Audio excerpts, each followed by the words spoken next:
Welcome, everybody, to Chronicles of a Dallas County Democrat. I am your host, AZ Zion. In this podcast, we interview local activists and explore their life stories to see how they got to where they are today.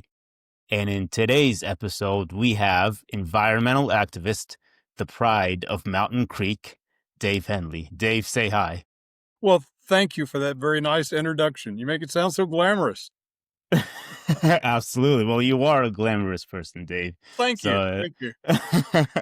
so for those that are subscribed, by the way, please subscribe to this podcast, but also subscribe to the Substack, Chronicles of a Dallas County Democrat.com.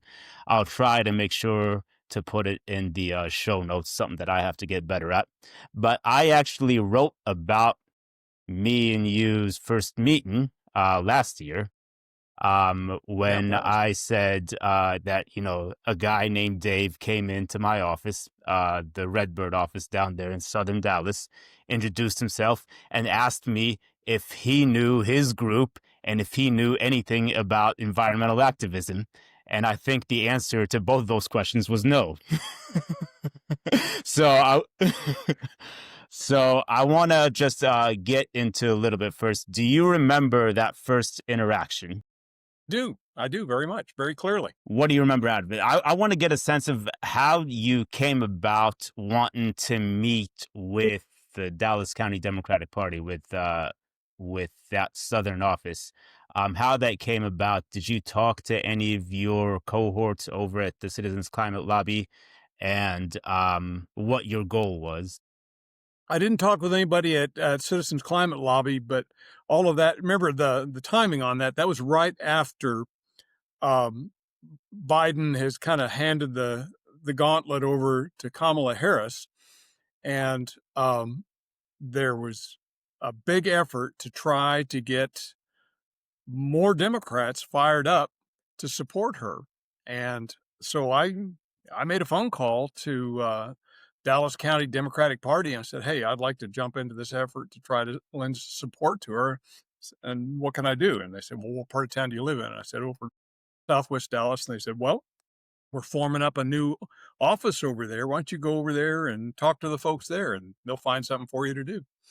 And so that's when I wandered into your office. And, I was always looking for people who are involved in different kinds of environmental activities. And so that's what led to my question to you, was hoping that you knew somebody that I could establish contacts with, somebody just in my local area. I'd been working in neighborhood rezoning efforts, and I found out that one of the most important things you can do is learn to talk to other people and just make connections.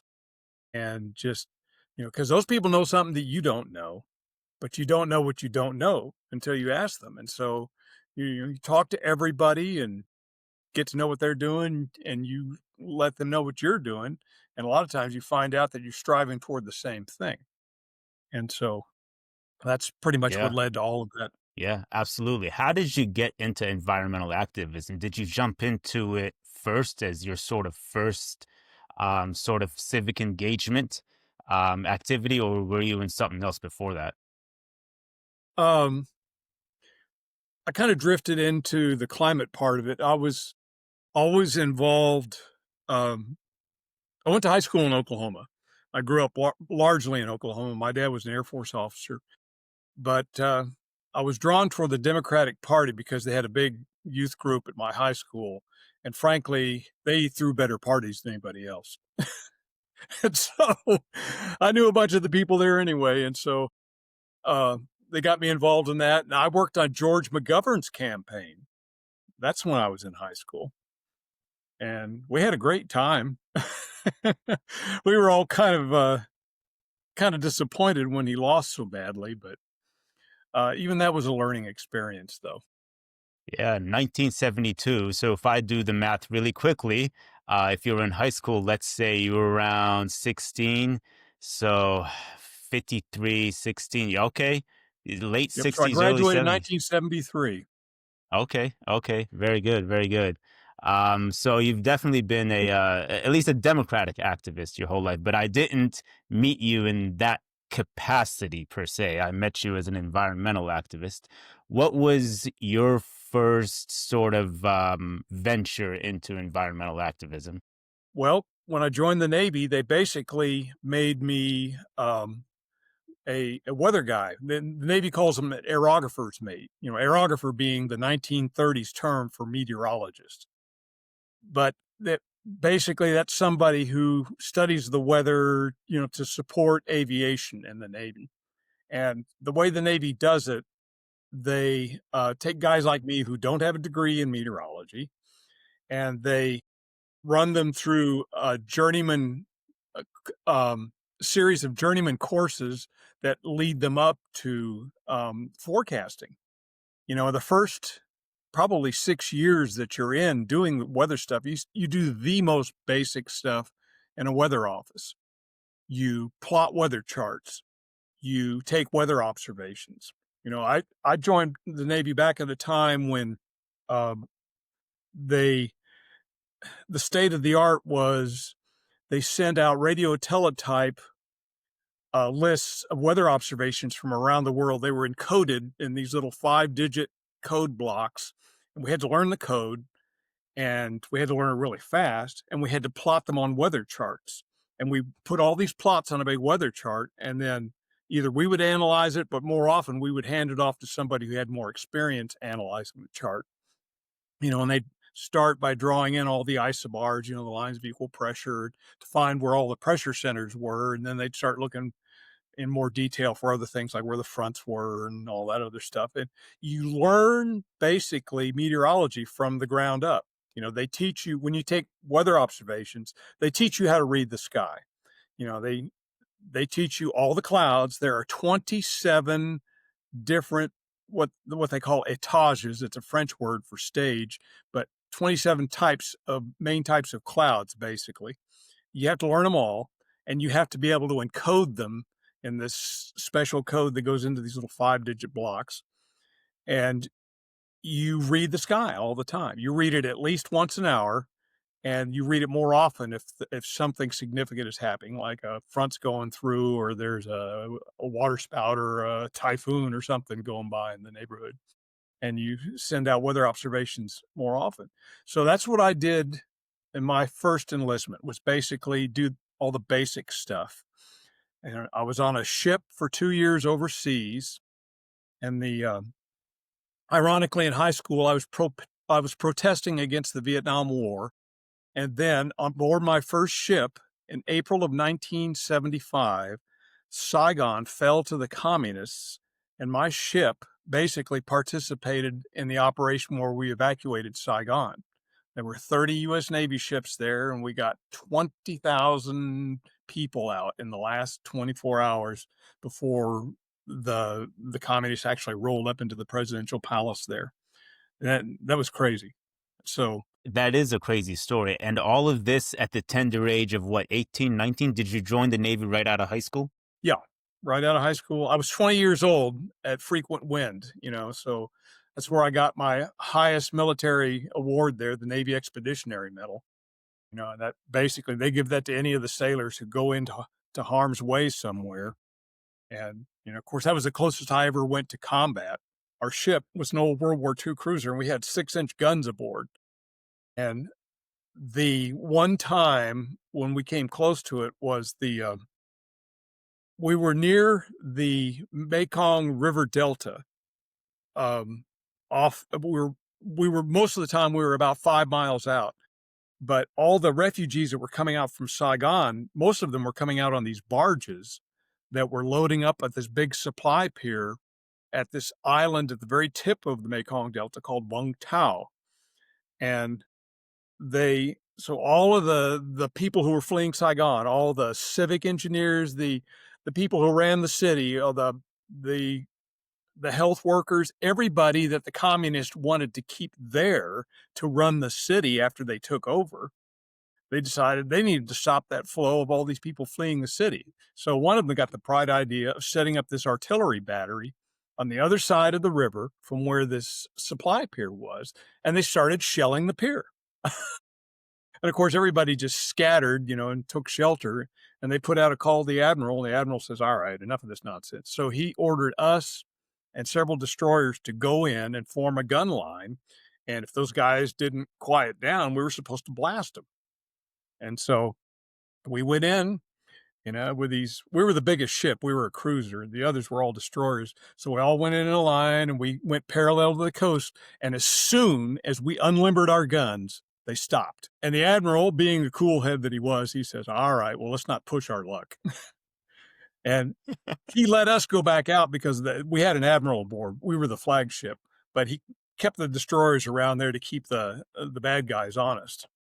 And so then the refugees started coming out again. And so that was the closest I ever came to combat in my 8 years of active duty in the Navy. So when you weren't doing meteorology, you were almost shooting people. I I like that story. Yeah, yeah, sort of. um, Yeah, it sounds awful to say because I'd been protesting the war, but that day on that ship, everybody was wanting somebody to shoot because the moment we fired a shot, and that all of us qualified for combat pay. And for me, that was like an extra $50 a month. So I said, "Yeah, yeah, come on, fire a shot. You don't have to even fire it at them. Just fire a shot so we can get combat pay." But nothing happened. so did you yeah, obviously, I have never joined the military. Is meteorology something that they kind of put on you, that they gave to you, or did you volunteer for it? Um, well, when I joined the Navy, I wanted to join as an electrician. Um, because I thought, well, you're going to pick up a skill. That's a good skill to have. So I went down and I took my physical to join the Navy, and that's when I learned I was colorblind. And they said, "You're very colorblind." And they said, "We're not going to let you anywhere near an electrical circuit diagram." They said, "You can do these jobs." And a meteorologist or aerographer's mate was one of them. So I said, "Well, what's an aerographer's mate?" They said, "Well, it's a weatherman, basically." I said, "Oh, okay, that's cool. I'll do that." So they sent me off to Navy weather school at the Naval Air Station at Lakehurst, New Jersey, where the Hindenburg crashed. They taught me how to read the sky there, and I've been reading it ever since. I was in for 8 years active duty, and then I got tired of riding those big gray ships, and I found out that I could stay in the reserves to get my 20 years for retirement purposes. And one of the places I'd been stationed active duty was out here at the old Dallas Naval Air Station. And at the time, I'd bought a house. Even a young sailor could afford a house back then. I paid $24,000 for my house up by Mountain View College.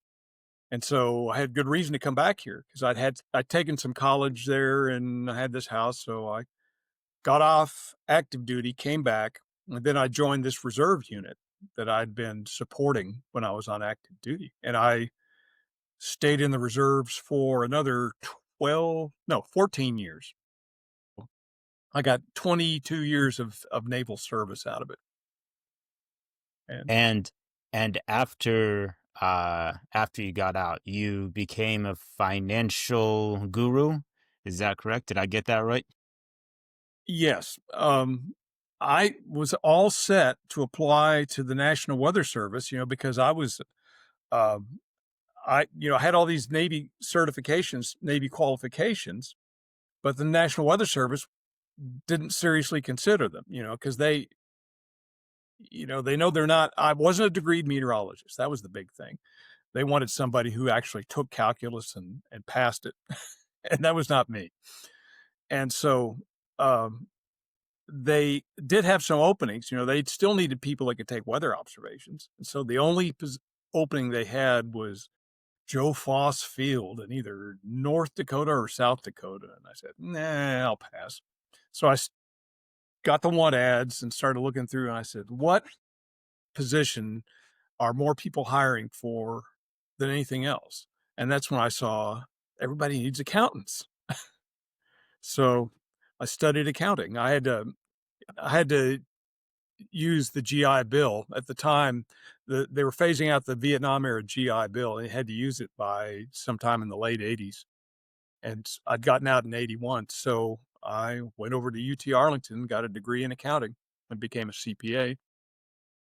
And it's frankly very boring, but it's okay. It paid well, allowed me to raise my family and kind of stick with really my first interest, and that was meteorology. An important thing to point out about my time in the reserves is once you're in the reserves, you never really stop training. And that's where I picked up all my advanced qualifications. Yeah, I picked up my forecaster position when I was at Navy Dallas in the reserves. I made chief petty officer in the reserves. And so you're always training.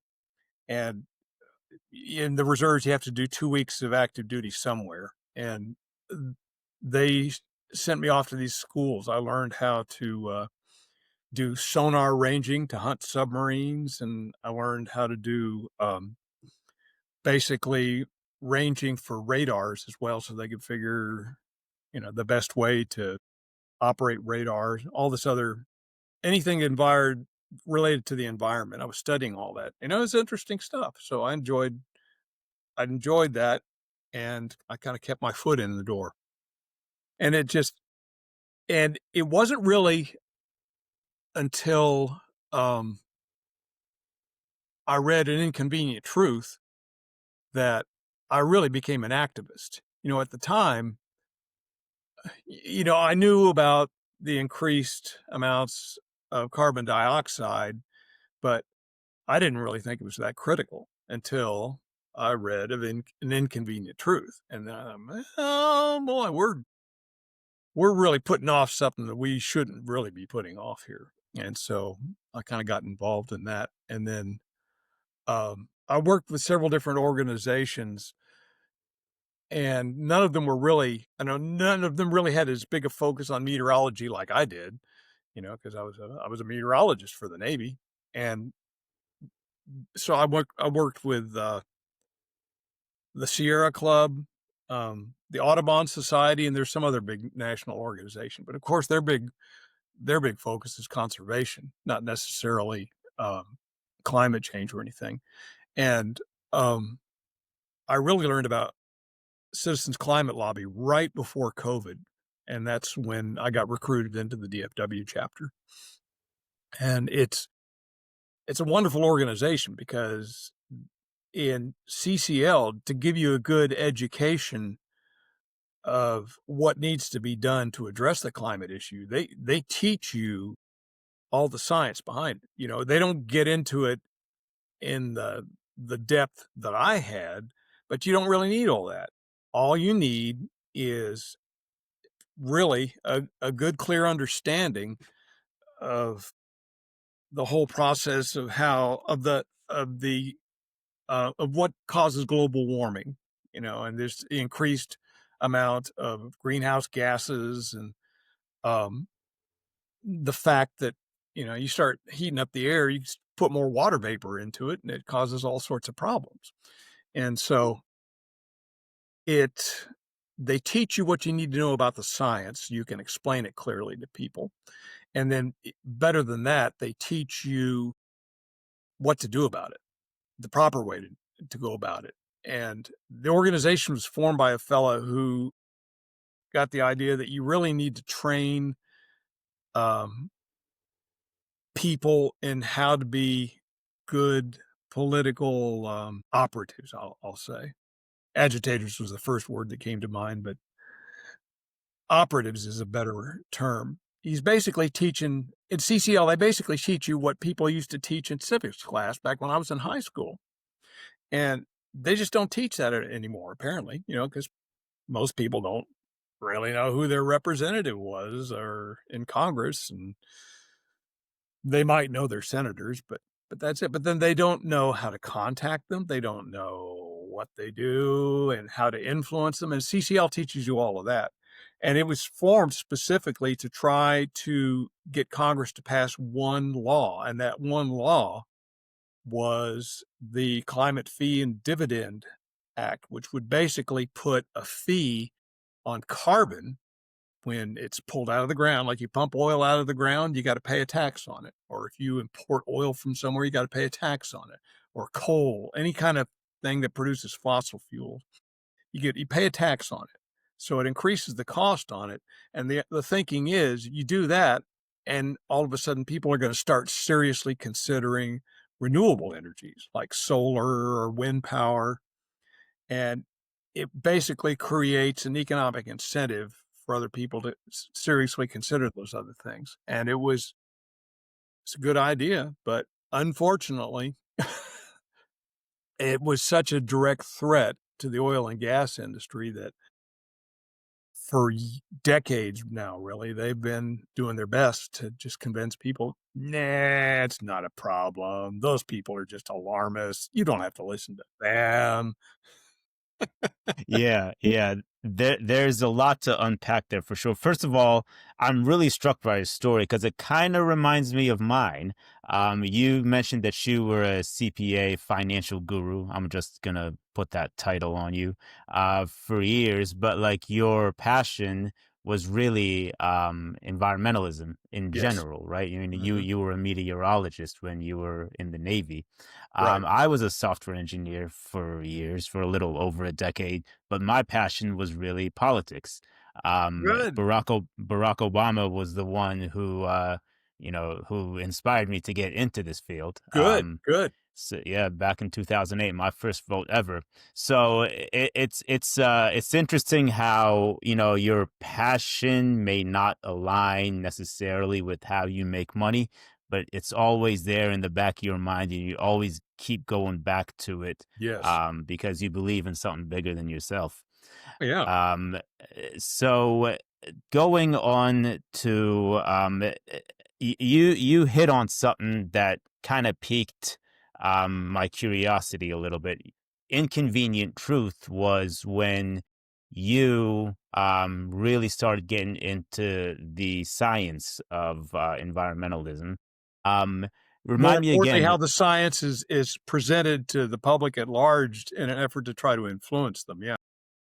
do you as a meteorologist, and this may be not accurate, but I did hear this a while back, long ago. Meteorologists are not necessarily, their work is not necessarily environmental related. It's more the day to day, what's the weather look like, as opposed to the broader scope of climate change, if that makes sense. Yeah, Um, climate science is different enough from day-to-day meteorology that they're really two different disciplines. Yeah, they're highly mhm, interrelated because they're all based on the same physics. But what the big difference is the timelines. Meteorologists usually don't concern themselves with anything that's, a week into the future. After right. that, they really don't care most of the Right, time. right. I actually remember that as well. I remember watching way back, Al Gore had like a presentation or something, and the polar bear on that little was that like a little ice shelf or whatever in the Right, middle of the Arctic Ocean. That was pretty much the visual representation, the thing that kind of grabbed people and said, "Oh no, there's something going on here that we need to pay attention to." right. Um, what was it, or what did you do after that? How did you get involved more into the activism side of that? Not necessarily the political activism. You already were, involved politically, at least as a young man on the George McGovern campaign. But in terms of environmental activism, what was kind of your first venture into that? I vividly remember my first venture. I gave a lecture to my daughter's science class on on climate change, and that was when the that silly movie The Day After came out. Do you remember that film at all? It was in a it was a science fiction film about um, the worst possible things that can happen due to climate change. and and to make it dramatic, instead of all these changes occurring over to to 30 years like they would in real life. They have them occur over a 1 week period. So it's just pure science fiction. It makes for some spectacular movie, but it's really full of something. It's silly. It's a silly movie. And when I saw the movie, I thought, what? People don't believe this. This isn't real, and it just, and, about 30 minutes into the film, I just started laughing and I just couldn't stop. But anyway, that was the first time I saw it. And my daughter's science teacher, uh, we were up at some school event. She mentioned to me, um, she was talking to me, and I told her I was a forecaster in the Navy. She goes, "Oh, that would be wonderful. You came and talked to my students because they never get to hear what parents do, and they want to do something else." And what she didn't say then, she said later, is, "I want somebody else to come in and teach this class for me. So I'm so bored with this stuff. Somebody who knows what they're talking about." So anyway, she talked me into doing it, and to make it interesting, I took that movie. I had the DVD, and I took it up there.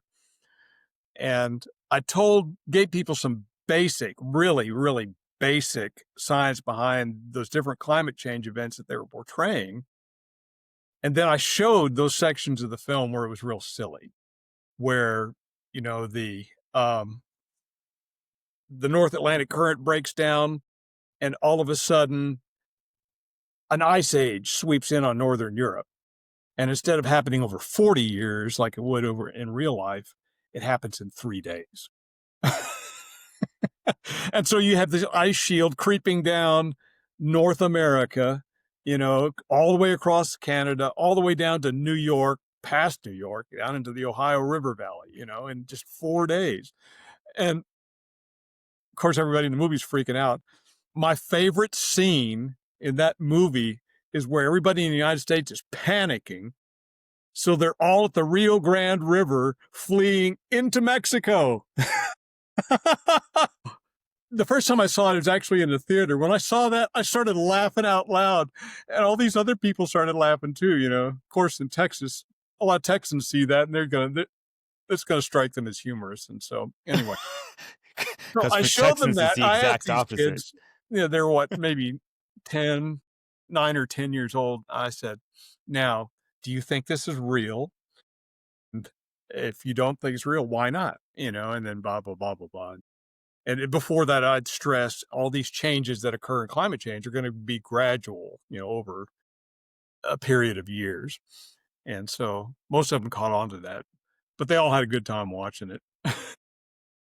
Uh, um, So yeah, hopefully from that, I created a whole class full of little climate activists. I hope so. I mean, you're definitely teaching the next generation, that's for sure. Did that kind of trigger them to want to learn more about it, or was it more like a bunch of 9 and 10-year-olds, kind of a fleeting kind of feeling?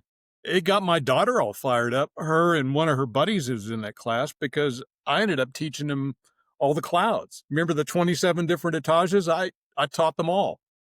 And for about 3 or 4 years after that, she could recognize them. She could spot them up there in the cloud, up in the sky, and say, "Oh, there's some altocumulus over there." And da da da da. I was real proud of her. That's awesome. And you're right. You mentioned earlier in the conversation, how we don't teach. This is my words. I'm going to paraphrase you. How we don't teach real things anymore in the Yeah, it's classroom. sad. Do you think the analogy of the frog boiling in the water doesn't really realize it until it's too late, where you said what happens in real life in 40 years will condense it into 3 days? Do you think when people watch An Inconvenient Truth or hear any sort of environmental activist speaking on what's happening in the world and what's been happening, that they dismiss it because they don't immediately see it and feel it happening like within the span of 3 days? Right. People have a very, very limited view of what constitutes danger. And that's a very real concern. People tend to rely on their own experience. And with climate change, especially, that's really deadly because we have been so fortunate that we haven't had any major fluctuations in our climate. So looking backward is a huge mistake. You really need to look to the future. So everybody was completely caught off guard by Hurricane Harvey. I mean, everybody, the science was there. Everybody knew, all the climate people were telling them, look, this is going to happen. You have warming ocean water. You're going to have more evaporation. You have warmer air. It's going to hold more water vapor. So everybody's going to say, are we going to have more hurricanes? Well, maybe yes, maybe no. They haven't really proved it. But the hurricanes that occur are going to be much more damaging. And Hurricane Harvey proved that. I mean, it came up out of the Gulf and it had a lot of rain, a lot more rain than they normally do. But what really was a killer with Harvey was that it basically parked itself over Houston.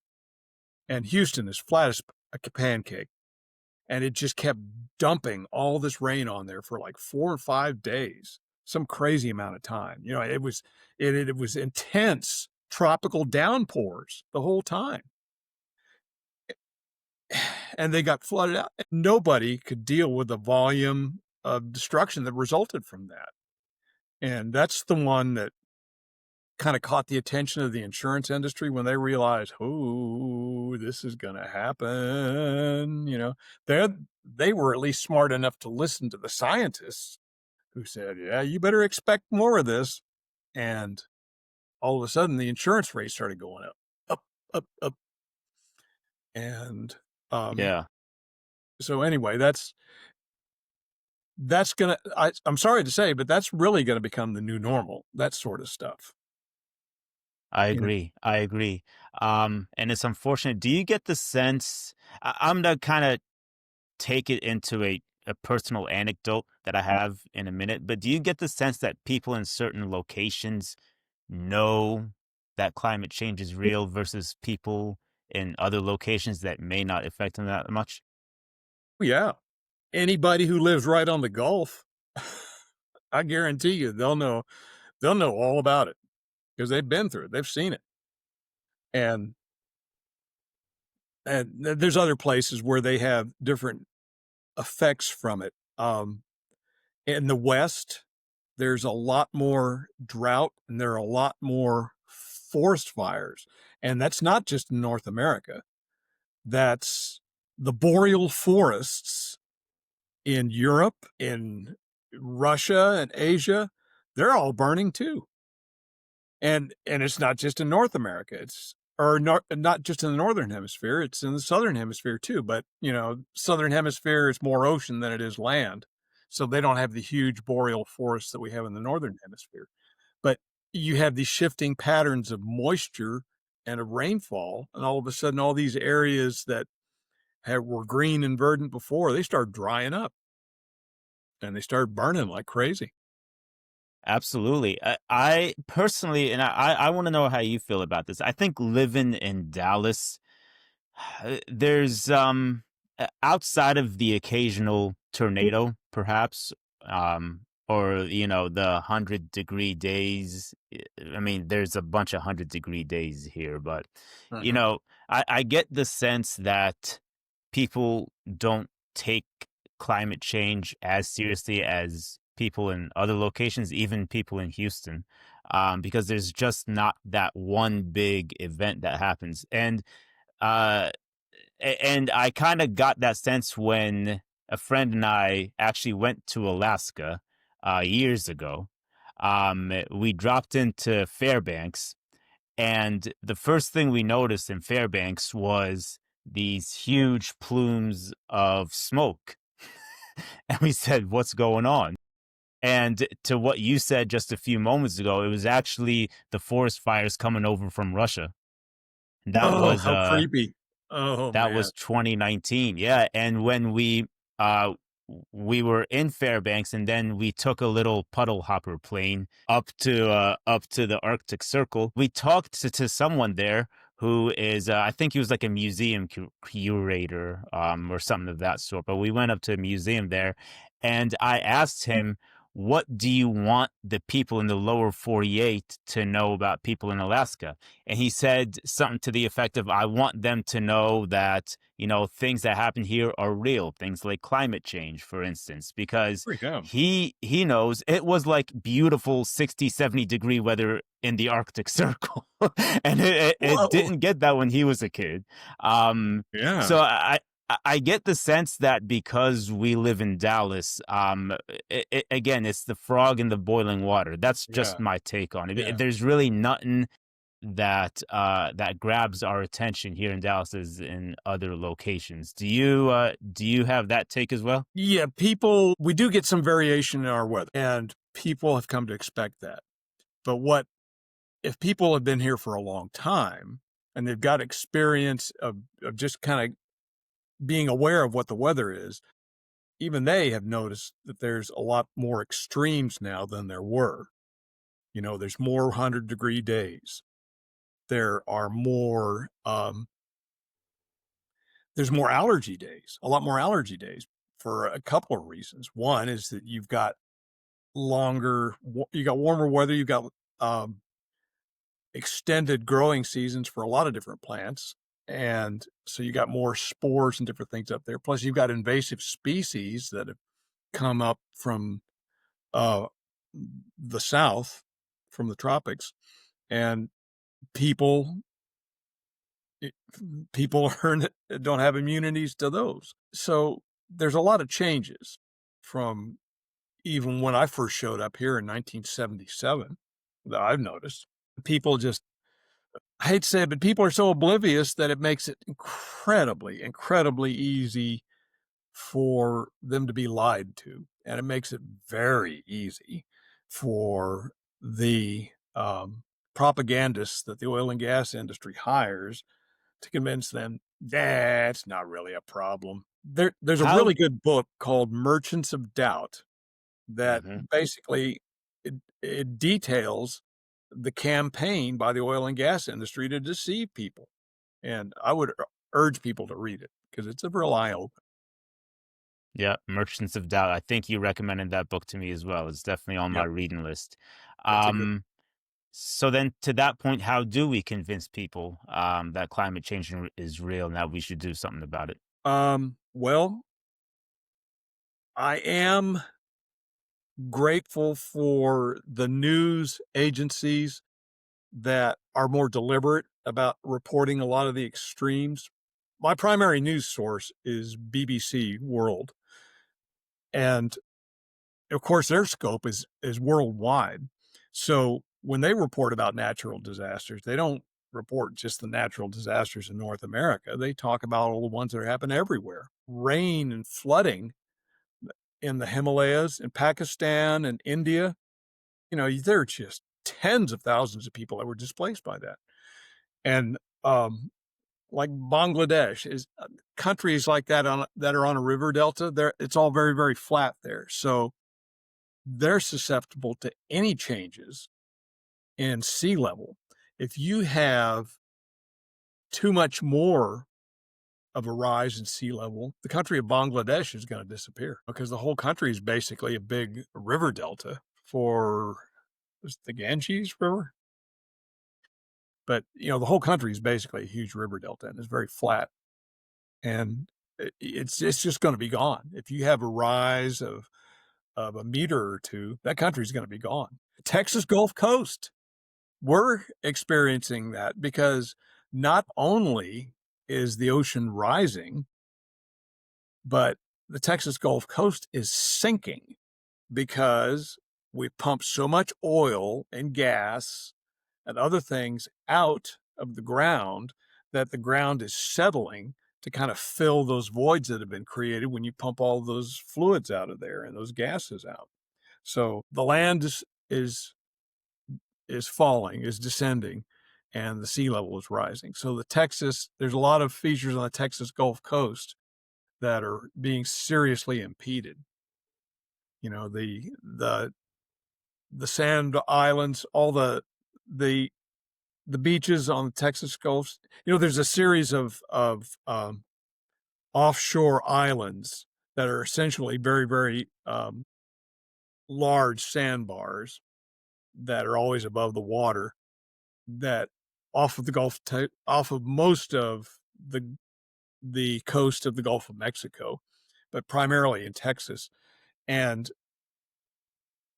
they are starting to recede through a combination of ocean level rise, the ground sinking, plus hurricanes becoming more intense, and the tidal effects from the hurricanes, the storm surges and the increased waves are coming in and they're eroding them. So, South Padre Yeah. Island, Yeah. it's going away. Yeah. Yeah. For sure. Um, how then do we convince politicians to do something about all of this, to take climate change more seriously? Just a regular average citizen. Um, if you know somebody who's got a condo down on Padre Island, but they're having to unload it because they're having all sorts of problems, make sure you tell all your family and friends. If you, the most effective thing you can do is get together with a bunch of other people that are doing the same thing. And that's where I'm going to put in my pitch for Citizens Climate Lobby, because it's an organization which is designed exactly for that. And they'll teach you everything you need to know. And better than that, they'll attach you to some crusty old guy like me who's done all these things before, and we'll kind of take you under our wing and take you through all of that.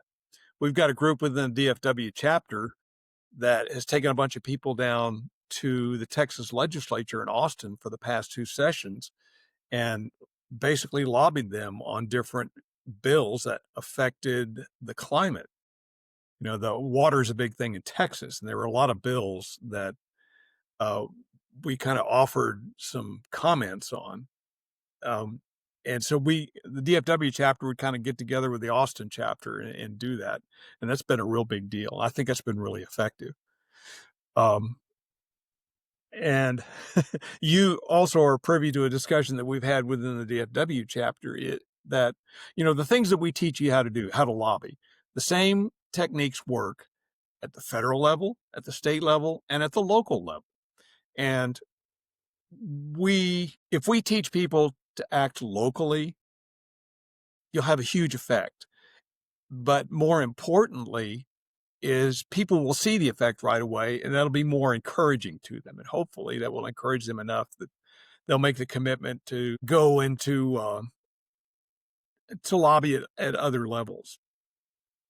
And believe me, lobbying at the local level, it's really kind of fun. And I would encourage everybody to get involved with it. It AZ is. both will take you down to the city council and we'll show you some of that stuff. The city of Dallas has got a wonderful climate action plan, and it's administered by the city's environmental commission. And environmental commissioners love to get public input. So if you just show up at one of their meetings and sound off to give them your opinion on something, they'll listen. They want to Yeah. hear. If you don't show up and give them your opinion on something, the only other people that are going to be telling them or anything are the lobbyists. And that's bad news, because the lobbyists are the people that are hired by the developers that want to come in and level some forest somewhere, some park, and put in a parking lot for some big development that they want to do. So that's not what you want. You want, if you've got a neighborhood somewhere that you really like, it's got nice features, like it's got a good mix of trees, of sidewalks, pedestrian walkways, you need to go down and let those people know about it. It Hmm. there's Absolutely.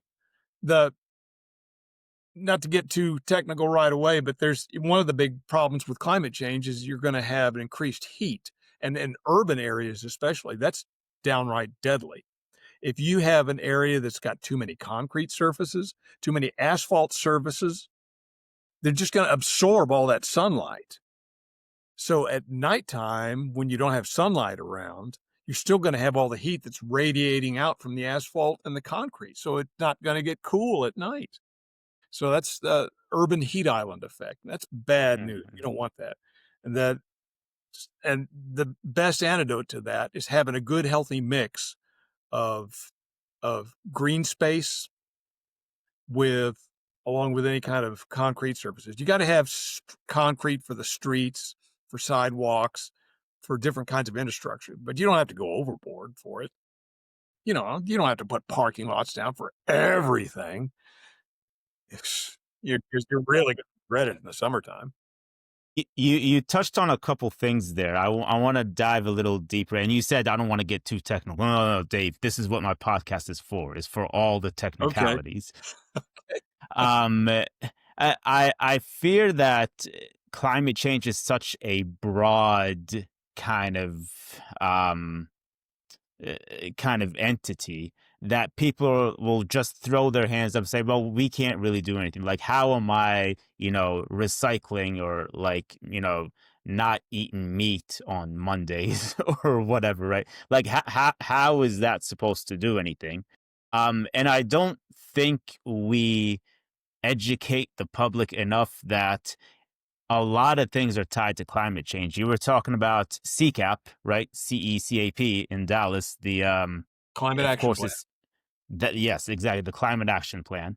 Um, eh, how if you go there, you can lobby for things as simple as, hey, there's a dead parking lot across the street from where I live. It's called Pepper Square. We need to do something about that, Yeah, it's right? underutilized. Why not have a park in there? Right. And it's really all the simple things. Hey, I want a bike lane in my neighborhood because I don't want to get run over by these, cars that move at 45 miles an hour. Yeah, yeah. I do believe we have to break it down a little bit, and instead of climate change, making it as sort of like the big factories polluting. I get the impression that an average citizen would be like, "Well, I'm not a big factory owner, so I mean, I don't know how I can bring about change." Do you get that as well? Yeah, some people say, well, it's not in my neighborhood. That's not going to cause me any problems. No, surprise. We're all breathing the stuff that they're dumping into the air because if the wind's not blowing, that stuff's just sticking around. It's hanging around. Plus, in the summertime in Texas, especially, we have a lot of temperature inversions here. Now, a temperature inversion, call it an inversion because normally when you go higher in the air keeps dropping in temperature. Normally, the higher you go, the colder the air gets. However, there are some layers in the atmosphere where the air actually warms as you go up. And that's what they call a temperature inversion because the normal pattern is inverted. When you have something like that, it basically acts as a ceiling for the upward vertical motion of air. So all of this heavily polluted air close to the surface cannot disperse upward. And it basically gets real concentrated. And when you see a temperature inversion, I guarantee you can't miss it. You'll see some real dark, smoggy air close to the surface. But if you look up, it gets real bright because that smoggy air is only like 300 or 400 feet thick. Above that, above the inversion, the air is just as clear as can be.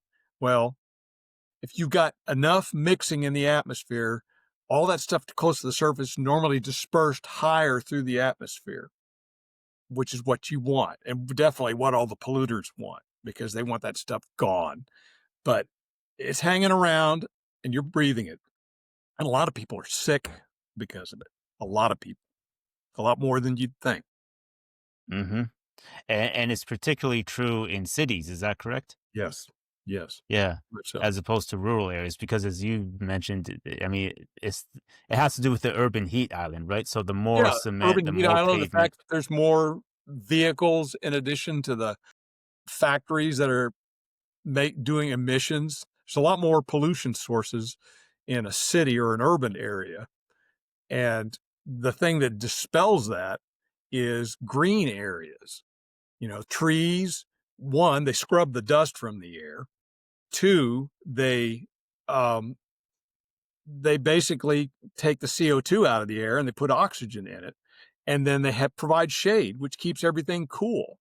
So if you keep the air cooler, then you don't have all these chemical processes that occur that take all these basic components of air pollution and turn them into even more noxious chemical compounds that form from them, like all these nitrous oxide type, or not nitrous oxide, but other types of oxides that happen when you have intense sunlight there to bond all of these molecules that are just kind of floating around on their own. And trees won't permit that to happen. In a forest, they won't permit that to happen because the air just doesn't get hot enough. So rural areas, you've got all the mechanisms there to clean up the air. Urban areas, you don't have enough trees to really counter all the sources.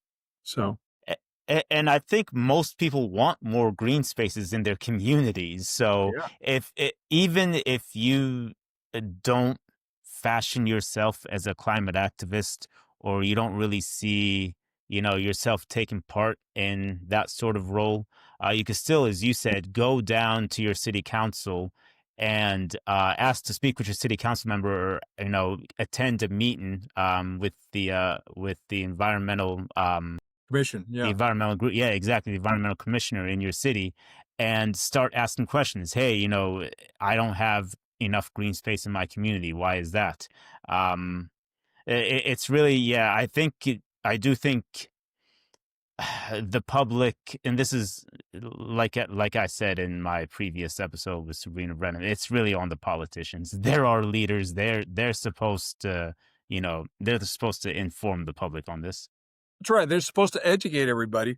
The important thing is they're the ones that have got access to a lot of the funds or the talent and the people that can make different things happen. They're the ones that tell the street department what kind of repairs to make, or they're the ones that lay out the budget for rebuilding infrastructure. They're the ones who can give zoning permits to either keep a forest or to level it for a parking lot. Those are the people that you want to talk to. You need to get out there and educate your council person and your environmental commissioner about what it is in your area, in your neighborhood that you like real well and that you want to preserve, and don't be shy about it. So you mentioned you were involved in some zoning reform down there in Mountain Creek. Can you talk about that?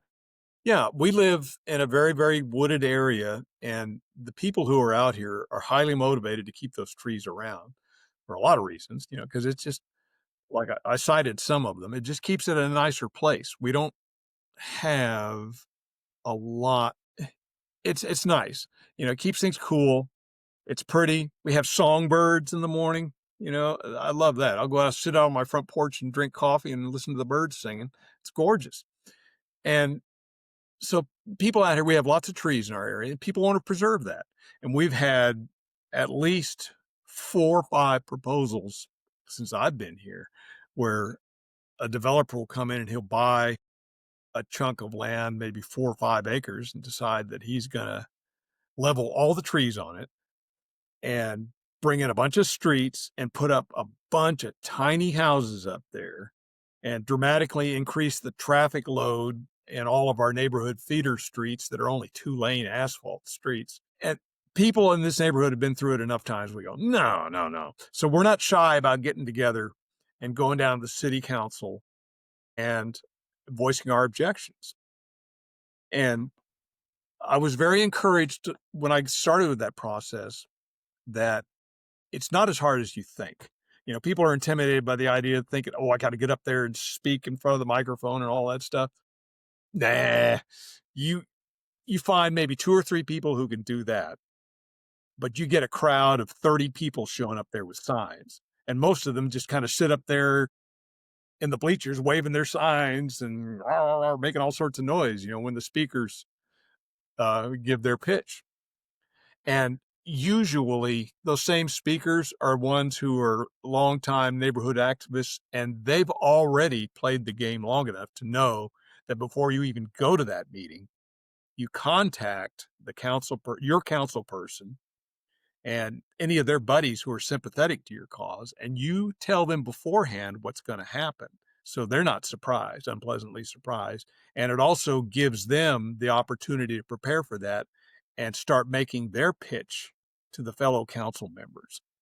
So that they can do some horse trading basically with the other council members on their pet projects so they can get what they want. It's that's civics, folks. That's how it works. And there's people, you get involved in rezoning and you learn that right away. Well, pretty much anything in city government operates the same way. You find out who the key people are and you establish a relationship with them, and you basically convince them, yeah, we want this because it's a good idea. It's not only good for us, but it's good for the city because it maintains our tax base. It prevents the city having to fork out a bunch of money to put in all this infrastructure like storm sewers and all this stuff that's not there now. They don't need all that stuff. And there's a bunch of different reasons, all of them good, why we can go down there and tell people, don't level the trees in our area, just keep it nice. And you can do variations of that all across the city. There are people that do it all the time, and they're more than happy to have you join them. They'll teach you how to write out a sign or wear a colorful t-shirt and sit up there in the city council chambers with them when they have their big pitch. Because that's the sort of stuff that gets TV time. On TV they say these angry citizens came down to protest for this, that, and the other thing. And what they're doing is the news crew will look for that where you get a big mob of people that are all fired up about something, because that's what makes the news. People just coming Yeah. down there and having nice casual conversations, that doesn't make the news, but all the other stuff does. So they teach you that. You hit on so many points there. It actually, when I first started doing this kind of work, it struck me just how easy it is to Yeah. influence council members. You got to remember, most of those people, they're people like you and me, and they got involved in city government in a variety of ways. My current city councilman's Aaron Gracie, Mhm. and the fellow who was the environmental commissioner, his name escapes me right now, but I knew them both, and I worked with them both on the last zoning project that we were involved in. And I was talking to them all the time. They're my neighbors. You get a relationship like that, they're going to pay attention to you when you walk in there. As opposed to a lobbyist for a developer. They got to come in and they got to schmooze them and establish a relationship. Well, we don't have to bother with that because we already know them. And so Right. that's important. Those people, most of them are your neighbors, and they've gotten involved in that. And so, Yeah, absolutely. yeah, That's why you always got to keep putting pressure on our elected officials. And it's not as hard as most people believe it to be, especially at the local level. Trust me. yes. If don't trust me, trust David and trust all of my guests on this podcast. They'll all say the same thing. Um, all right, David. So, a question that I have for all of my guests, you included. What is the biggest positive of Dallas when it comes to environmental activism in your case? And what is the biggest room for improvement in Dallas when it comes to environmental activism? Um, Biggest positive by far is the fact that we have that climate action plan that was put in place because there are so many people in Dallas that actually do care about the environment and are willing to put the time and effort into putting in a good, thoughtful action plan to go with it. Um, the big drawback, I think, is the fact that um, there's a big there's an economic incentive for city government to go after big money groups or corporations to kind of continually grow the economy in the local area. And that leads to some problems because that brings in big money people who bring in lobbyists who tend to come in and mislead people and try to kind of convince citizens, nah, your fears are exaggerated. No, you really don't need all the trees down there in that park down at the end of your street. It's much better for you to have a big neighborhood of small houses, each one of which has got 2 cars, so you're gonna have a traffic jam on your feeder road, you know? People Most people have good common sense, and they're gonna know what something's gonna do to their area, you know? So we've and there's a good number of people in Dallas that have got good sense and know what to tell somebody like that who's basically trying to blow smoke. And so, just put people like that who blow smoke, they're going to be most successful when you have people that don't really care or don't educate themselves. Okay. Mhm. And I'm going to encourage you to educate yourself, get together with folks like AZ and me, and we'll tell you some crazy stories and get you all delighted and hopefully have some fun and get you doing what your civics teacher would have done if they taught civics anymore. And it's really a lot of fun. And you will feel so much better. You won't feel lost like you're powerless because we'll Yeah, give you that power. absolutely. Where do you see Dallas in 10 years when it comes to environmentalism? We've got phenomenal growth going here. And fortunately for us, because we've got enough people around here to pay attention to the environment, I think that they have positively influenced a lot of people that are implementing that development to lean toward renewable energy. Um, there are a lot of good things that are happening around here. A lot of these companies that are building around here that need power, like these data centers and all that, they're basically building their own power to come with it. And we had a bunch of that stuff lined up under the Inflation Reduction Act that kind of went in the tank when uh, Trump administration decided, nah, we don't want all that stuff. Well, even despite their best efforts to torpedo a lot of that stuff, a lot of it is still going on because it makes economic sense. Do you want to build a gas powered plant where you have to keep refueling it all the friggin' time? Or do you want to build a solar field where the fuel is free? Or a wind farm where the fuel is free? It just makes economic sense. And people around here, I think, are smart enough to see that. All right, Dave. So, is there anything that you didn't add during this podcast that you wanted to add today? Remember, folks, don't rely on somebody else to do it. If it bothers you and gets you upset, by golly, you got the power to do something about it. And we'll be happy to help you. We'll be happy to give you the tools you might need and get you going. And we'll go marching down there with you. And Citizens Climate Lobby. And if you live in DFW, the DFW chapter. So I'll leave it in the show notes, but definitely reach out to them. Cheryl Clark, I'm going to name drop her. She doesn't know any of this is happening right now, Yeah, but she she's a nice is the lady. leader. She's the Yeah, leader of the DFW chapter. Um, CCL does a lot of great work, not just in DFW, but nationwide. We lobby politicians, both Democratic and Republican. This is not a one way street. This is not just one party over the other. We lobby everybody. that's right. Um, It's CCL. The nice thing about them is they teach you the importance of carrying on a dialogue with even your opponents, because even your opponents have good ideas sometimes, and you need to be able to carry on a good civil conversation with them so that you don't burn any bridges, first of all, but also so you can learn a good way of doing something and hopefully craft a good compromise out of something like that. all right, Dave. Well, thank you for joining. Thank you, everybody. This has been Chronicles of a Dallas County Democrat. Please like, share, and subscribe. We out.